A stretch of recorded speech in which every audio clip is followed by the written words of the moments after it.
동지 무렵은 1년 중 가장 어둠이 짙은 때입니다. 이 캄캄한 때에 참 빛으로 오신 아기 예수님, 그 성탄의 날이 있다고 하는 것은 너무나 감격스럽고 기쁘지 않을 수가 없습니다.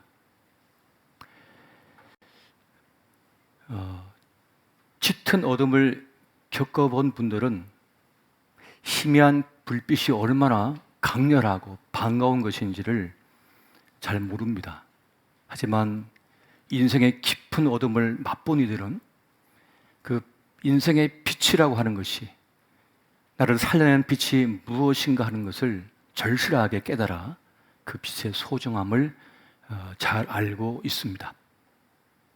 지금은 이 지구촌에 가장 깊은 어둠이 깔린 그러한 때를 우리가 맞았습니다.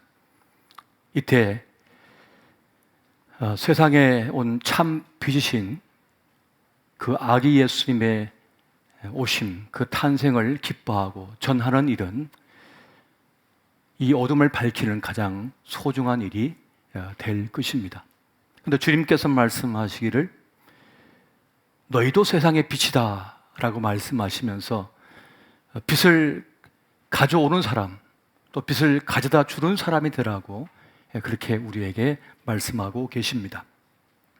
그렇게 어둠의 터널에 갇힌 듯 그렇게 암담한 시간을 보낸 이들에게 희미한 불빛이라도 가져다 주는 그 사람은 정말 이 시대에 가장 필요한 사람이라 할 수 있겠습니다.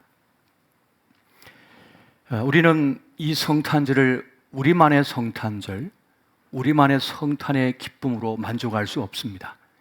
그 기쁨을 전하는 사람, 그 빛을 가져다 주는 사람이 되어야 할 것입니다. 그래서 우리 교회에서는 이번 성탄절을 맞이하여 우리 주변에 어려운 분들에게 그 성탄의 선물, 사랑의 선물, 온기를 나누어 드렸습니다. 어려운 때를 맞아 힘겨운 우리 지역 주민들에게 200가정에 우리가 성탄 케이크와 성탄 선물을 그렇게 전달해 드렸습니다. 그리고 생활의 어려움, 위기 속에 있는 19가정에 필요한 구제비를 전달해 드렸습니다. 그리고 이 충북대 병원에서 사경을 헤매고 있는 어려운 분들에게 또 성탄 선물을 전달해 드렸습니다. 공군사관학교 생도들에게 성탄 선물을 이렇게 또 전달해 드렸습니다. 지금 무척이나 어려운 때를 맞아 개척교회는 하루하루 삶이 버거운 때를 맞이했습니다. 그리하여 긴급 생활비로 1천만 원을 지원해 드렸습니다. 하나님께서 우리만을 위해 쏘라고 우리만의 성탄이 되라고 하신 적이 없습니다. 그 빛은 밝혀야 되는 것이고 그 사랑의 온기는 전해야만 되는 것입니다. 물론 우리도 쓸 곳이 필요하고 또 얼마든지 쓸 수 있습니다만, 그러나 이 성탄을 맞이하여 우리는 우리의 옥합을 깨트려서 정말 어려운 형편에 있는 이들을 돌보는 것, 그것이 바로 교회의 존재 이유가 될 것이며 이 시대에 주님께서 우리를 부르신 이유가 될 것입니다. 할렐루야. 어둠은 빛의 부재다라고 하는 말이 있습니다. 시인 오규원은 어둠에 대해서 이렇게 말을 합니다. 어둠이 어두운 게 아니라 어두운 게 어둠이다 라는 말을 했습니다. 무슨 말인고 하니 날이 어두워서가 아니라 마음이 어두운 날 세상을 바라보면 모든 것이 다 어둡다는 것입니다. 우울한 날은 아무리 예쁘게 핀 꽃을 보아도 예쁘게 느껴지지가 않습니다. 마음이 울적한 날, 어두운 날에는 아이들이 해맑게 웃고 뛰어다니는 모습을 보아도 기쁘지가 않습니다. 그리고 내가 어둠에 쌓여 있을 때는 저 밝게 빛나는 태양도 밝게 보이지가 않습니다. 그렇게 어둠이 내 마음을 지배하는 한 우리는 그 어둠에서 벗어날 길이 없는 것입니다. 어둠이 내 삶을 지배하지 못하게 하는 길은 오직 한 가지밖에 없습니다. 그것은 자꾸만 빛을 바라보아야 되며 빛을 가까이 해야 하며 그 참 빛을 만나야만 하는 것입니다.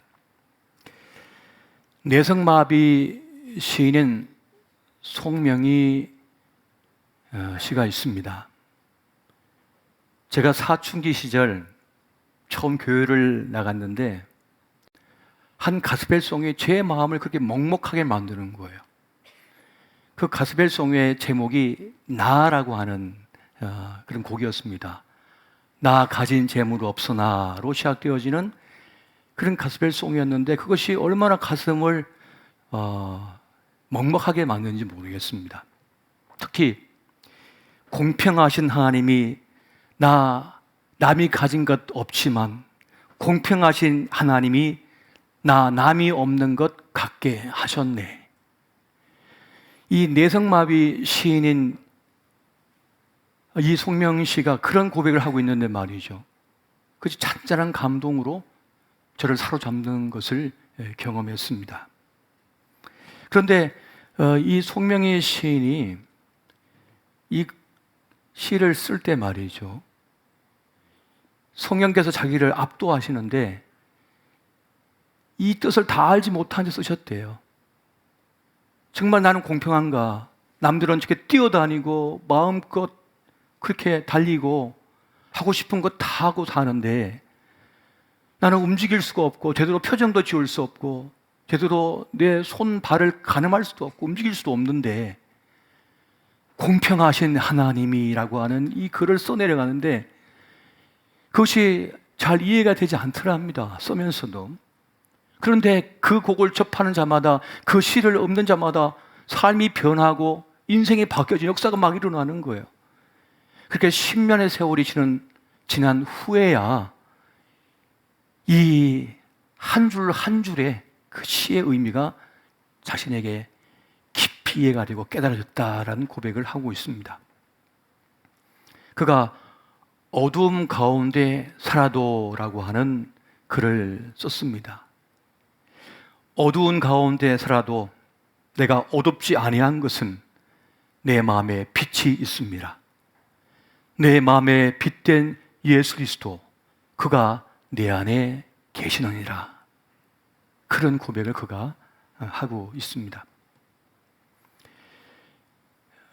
조니 렉스타다라고 하는 여성이 있습니다. 20대 소녀였는데요. 17살 먹었을 때 그가 어느 날 수영을 하다가 얕은 물에 다이빙을 했어요. 그래서 그만 그 충격으로 이 목 아래가 다 마비가 됩니다. 17살 먹은 이 아이가 얼마나 처절한 절망을 했을까요? 그래서 어느 날은 자기를 찾아온 친한 친구에게 부탁을 했습니다. 나 죽고 싶은데 좀 도와주라. 좀 도와주라. 그런데 친구가 어떻게 그걸 들어줄 수가 없잖아요. 그래서 거부했어요. 그랬더니 나는 마음대로 죽을 수도 없구나 하면서 절망의 깊은 어둠 속에 빠져들어갑니다. 한 줄기 빛까지 사라져버린 그런 암담함, 암흑 속으로 이 아이가 빠져들게 되는 것이죠. 그때 복음 전도자들이 친구들이 와서 예수님의 사랑을 전하고 복음을 전합니다. 하지만 거절합니다. 예수님이 살아계시다면 내가 이렇게 되었겠는가? 하나님이 살아계시다면 이런 고난이 나에게 왔겠는가? 나는 거절한다. 너의 위로도 거절한다. 복음도 거절한다. 성경책을 집어던집니다. 그런데도 이 신드라고 하는 친구가 계속 찾아와요. 꽃을 사들고 오고 케이크를 사들고 오고 쿠키를 구워다 가져오고 그래서 손잡아주고 그렇게 계속 예수님을 전합니다. 예수님은 너를 사랑하셔. 너를 버리지 않으셨어. 근데 그러나 이런 말을 하는 겁니다. 주님도 너처럼 꼼짝 못할 때가 있으셨어. 채찍을 맞아 온몸이 만신창이가 되어서 손 하나 올릴 수도 없으셨고, 나중에는 십자가에 못 박혀서 모든 피, 물을 흘려서 꼼짝할 수 없는 형편 속에 계셨어. 그래서 주님은 너를 잘 아셔. 너의 고통을 아셔. 주님은 너를 사랑하신단다. 그 말을 듣는 순간 갑자기 그 암흑 속에 있던 그 영혼이 순식간에 빛이 자기 가슴에 확 들어오는 것을 느끼게 됩니다. 그 순간 자신도 모르게 눈물을 흘리면서 가슴이 벅차오르면서 갑자기 몸이 뜨거워지기 시작하면서 삶의 의지와 용기가 불타오르기 시작하는 거예요. 그의 고백에 따르면 빛이 확 들어와 버렸다는 거예요. 자기 영혼 속으로.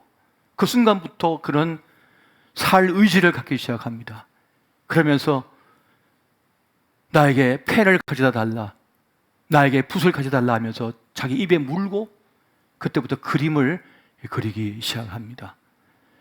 그리고 그는 그때부터 입으로 책을 씁니다. 그래서 40권의 책을 씁니다. 그의 강연마다 수많은 사람들이 모여들어서 그의 메시지 듣고 용기를 얻어서 새 삶을 얻기 시작합니다. 범죄자가 회개하고 의로운 삶을 살겠다고 다짐을 하고요. 방황하는 10대 아이들이 자기의 삶의 꿈을 향하여 다시 달려가기 시작하고, 자살을 작심했던 이들이 이 사람의 말을 듣고는 인생의 새로운 희망과 용기를 발견하는 역사가 일어나기 시작하는 것입니다. 참으로 놀라운 일이 아닐 수가 없습니다. 이게 바로 빛의 역사요, 빛의 능력이 되는 것입니다. 여러분, 오늘 본문에 보니까 예수님을 참 빛이시다 이렇게 말씀하고 있습니다. 참 빛이시다라고 말씀하고 있는 것입니다. 그리고 그 참 빛인 주님께서 모든 사람에게 지금 비추고 계시다라고 말씀하고 있습니다. 그러므로 오늘 우리가 꿈꿔야 할 것이 있다면 참 빛을 가진 사람이 되는 것입니다. 참 빛을 만난 사람이 되는 것입니다. 할렐루야! 참 빛을 가진 사람. 인공 빛을 가져서 소용이 없어요. 가짜 빛을 가졌기에 의미가 없는 것입니다. 세상은 이것이 빛이다, 이것이 성공이다, 이게 영광이다, 명예다 하지만 다 가짜 빛입니다. 그래서 오늘 사도 요한은 우리에게 예수 그리스도를 참 빛이시다라고 말씀하시는 것입니다. 참을 뜻하는 아레시노스라고 하는 이 말은 이름과 실체가 일치한다는 것을 말하는 것입니다. 그러니까 주님만이 빛이라는 이름을 가질 만한 참 빛이 된다, 이것을 말씀해 주고 있는 것입니다. 사도 바울은 사탄도 빛의 천사를 가장하고 있다라고 말합니다. 그래서 수많은 이들이 가짜 빛에 속아 살고 있습니다. 가짜 빛에 현혹되어 살아가고 있는 것이에요. 여러분, 어부들이 캄캄한 밤에 대낮처럼 환한 빛을, 전등을 켜고 있는 걸 보셨을 것입니다. 그게 집어등이라고 하는 거예요. 그러면 물고기 중에 어둠을 싫어하고 빛을 좋아하는 물고기들이 몰려들기 시작합니다. 그 가운데 가장 빛을 좋아하는 종류가 오징어래요. 그래서 오징어가 이 빛을 좋아하기 때문에 빛을 찾아오기 시작하는 겁니다. 근데 그 빛에 걸리면 다 죽는 거예요. 왜요? 가짜 빛이에요. 잡아먹기 위한 빛이거든요. 근데 수많은 이들이 그 화려한 불빛을 보고 진짜 빛인 줄 알고 쫓아갔다가 허망한 인생이 된 것을 우리가 보게 됩니다. 여러분, 예수님께서 참 빛이신 이유가 무엇입니까? 어둠 속에 있는 그들에게 참 빛을 주시기 위하여, 그 어둠을 밝혀내시기 위하여 주님께서는 자기 몸을 태워 빛을 우리에게 주셨기 때문입니다. 그래서 사도 요한은 세상 죄를 짊어지고 가는 어린 양이로다라고 예수님을 지칭했던 것을 보게 됩니다. 자기가 살기 위해 다른 사람을 이용해 먹고 희생시키는 것이 아니라 누군가를 살려내기 위하여 자기를 희생시키는 분, 그분이 참 목자요, 참 빛이 되신다라고 하는 것을 말씀해 주고 있는 것입니다. 이것이 예수님께서 참 빛이신 이유가 되는 것입니다. 여러분, 출애굽기에 보면 하나님께서 애굽에서 노예 생활하고 있는 이스라엘 백성들을 구원하여 주시기 위하여 10가지 재앙을 행하십니다. 그런데 9번째 재앙이 무엇인지 아십니까? 그것은 바로 누가 참 빛이냐라고 하는 싸움이었습니다. 애굽은 태양을 숭배하는 나라였습니다. 그래서 파라오는 태양신의 아들이라 불렸어요. 그 태양을 통하여 비옥한 대지를 이루면서 강력한 대제국을 이루었거든요. 그래서 저 빛은 우리 것이다, 우리가 빛이다라고 주장하고 있었습니다. 그런데 그 애굽 땅에 빛이 사라져 버렸어요. 캄캄한 어둠이 몰려왔습니다. 그런데 유일하게 이스라엘 백성들, 히브리인들이 거하는 곳마다 빛이 임해. 이 쪽만, 땅만 있는 것이 아니라 히브리 사람이 걸어가는 곳, 히브리 사람이 떨어져 외딴 집에 있다 할지라도 그곳에 빛이 비쳤어요. 누가 참 빛이신가라고 하는 싸움, 누가 참 빛인가라고 하는 그 정명을 하나님께서 보여주신 것이었습니다. 이스라엘 백성은 그것을 경험했어요. 아, 오직 우리의 참 빛 되신 분은 여호와 하나님이시구나, 그분이 우리의 인생에 빛을 주신 분이시구나 하는 것을 목도하게 되었던 것입니다. 여러분, 우리 하나님께서는 우리 인생에 빛을 비춰주시는 분이십니다. 우리에게 빛된 인생이 되도록 이끌어주시는 분이십니다. 그분이 바로 우리의 하나님이신 것이에요. 그 거룩한 불이 나에게 임할 때, 그 영광의 빛이 나에게 비춰질 때 우리의 삶은 새로운 전환점을 맞이하게 되고, 의미 없던 인생이 의미가 있는 인생이 되고, 갈팡질팡하던 인생이 선명한 삶을 살게 되어지는 것입니다. 왜요? 빛이 비춰주시기 때문에, 선명하게 비춰주시기 때문에 헷갈릴 이유가 전혀 없기 때문에 그렇습니다. 사막에 굴러다니는 그런 떨기나무 덩어리가처럼 떠돌던 인생인 모세에게 여호와 하나님께서 찾아오셨습니다. 그리고 그 앞에 떨기나무에 임한 불꽃을 보게 하셨어요. 단 몇 초 사이에 재가 돼버려야 되지만 그 떨기나무는 타버리지 않고 그 빛이 임한, 그 불이 임한 그런 상태로 서 있습니다.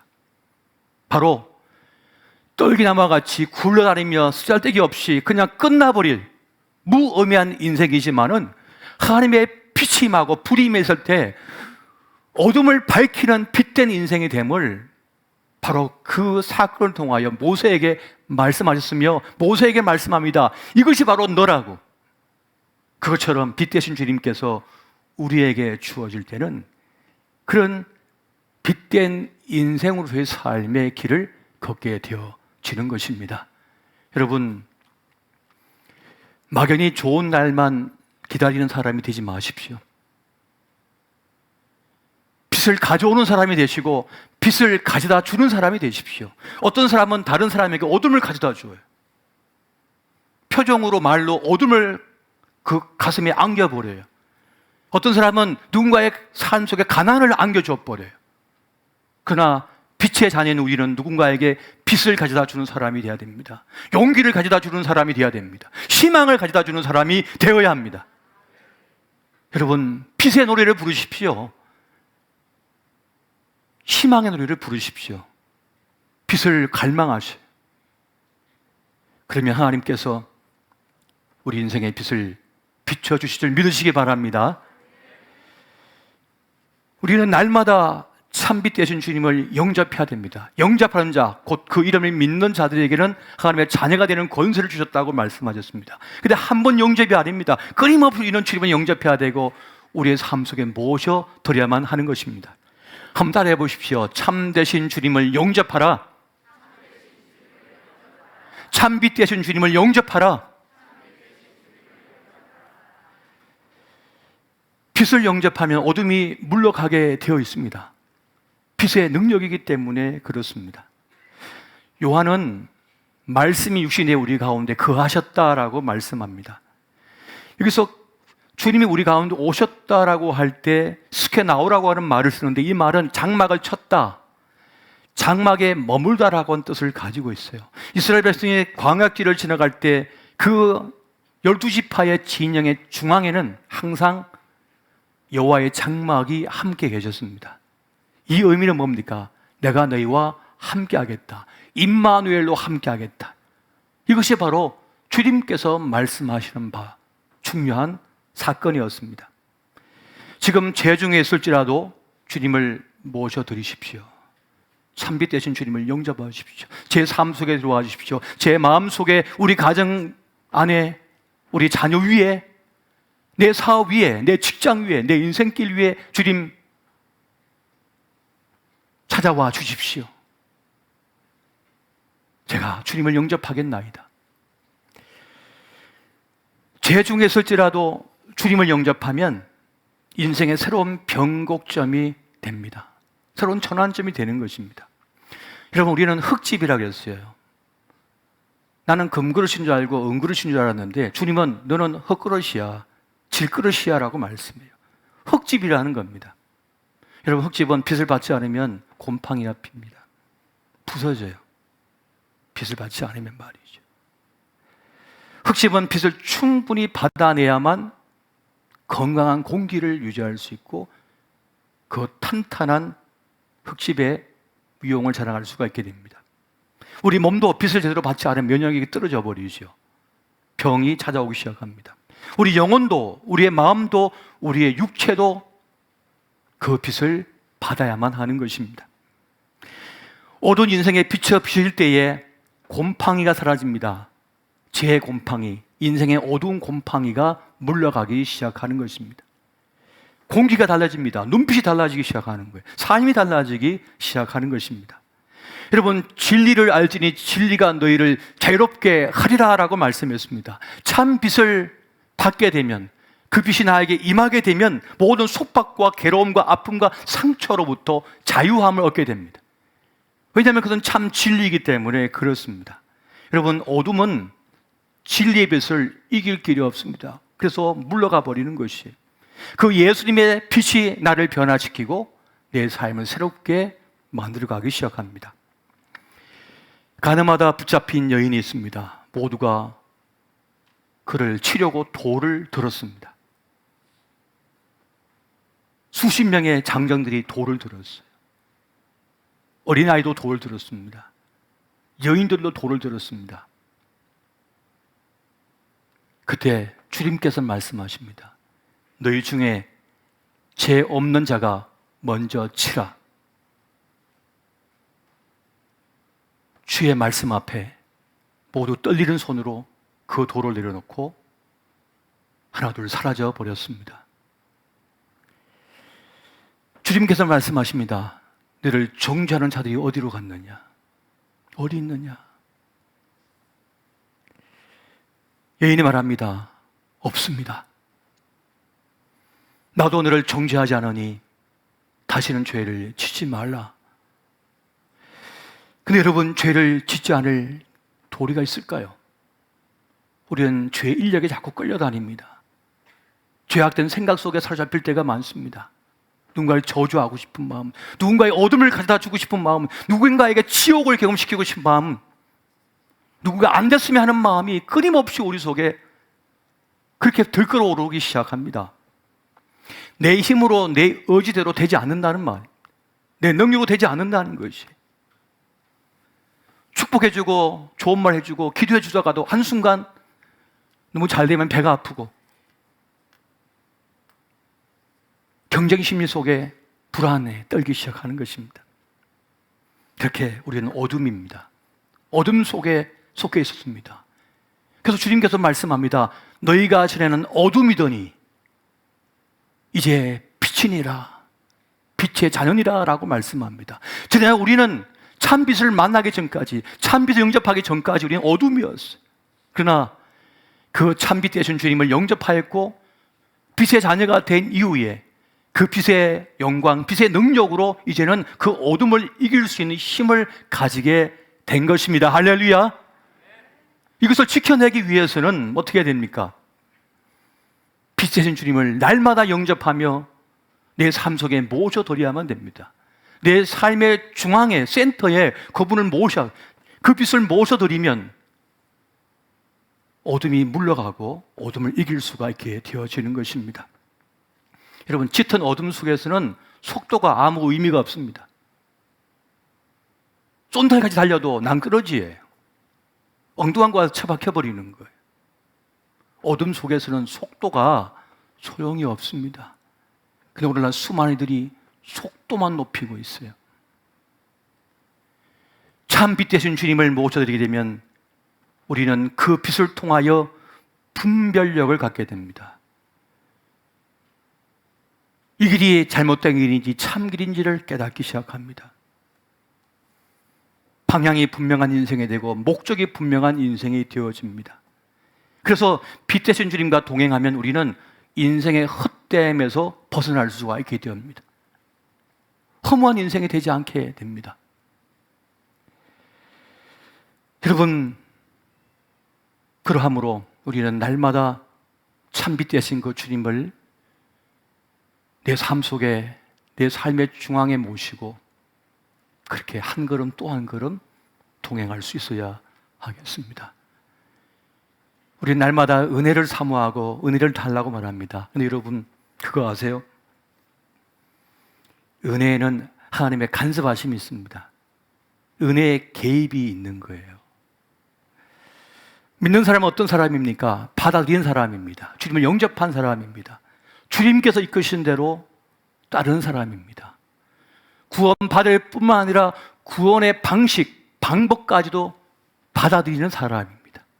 내 인생을 어떻게 만지실지, 어떻게 끌어가실지 그걸 다 받아들이는 사람.